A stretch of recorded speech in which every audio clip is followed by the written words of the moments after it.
Ayan, hello pa sa ating lahat, Team EDSI. Ay nako, sumasakit yung ulo ko, patungkol nga po sa mga comments ng mga supporters. Unang-una sa lahat naman po sila, paborito po ni Kalinga Prab. So, pasensya na po kung minsan napraprioritize yung mga may sponsors. At saka sabihin ko, lahat naman po sila napaprioritize. Lahat naman po sila na i-vlog. Kung pansin nyo, wala po doon sa main channel ni Kalinga Prab. Dalawa po yung channel ni Kalinga Prab.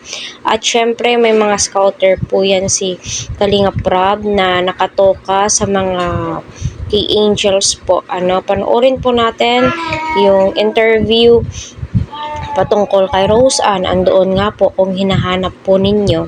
So ngayon, wala pong favoritism si Kalinga Prab. Inilahad niya lamang po yung opinion niya.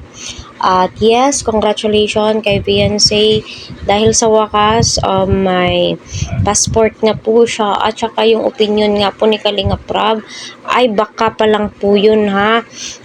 Pinaparash nga po yung passport ni Beyonce, 'di ba? Nung nasa Thailand po siya kasi kukuhanan po siya ng visa from Japan at saka may mag-e-sponsor po. So wala pong favoritism si Kalinga Prab. Lahat po ng kanyang key angels ay pantay-pantay po yung pagtrato po niya.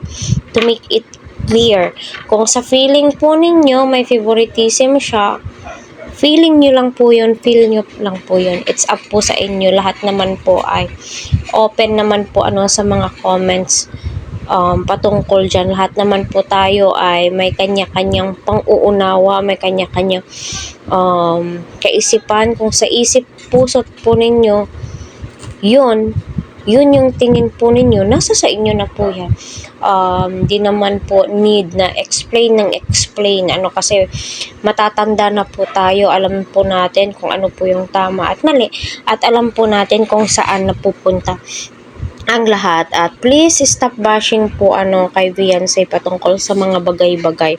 Kasi mahirap po kasi wala naman po tayo sa katayuan nito. So yun naman po sa mga usap-usaping mga pag-travel po yes, ginagawa po lahat ni Kalinga Prab, lahat ng paraan para si Beyonce ay makapag-tour din po So sa Thailand, alam naman po natin wala po siyang passport and tuloy-tuloy po ang pagpunta ni Beyonce. Syempre, sa Japan kasi may mga sponsors po yan siya, mga big time sponsor.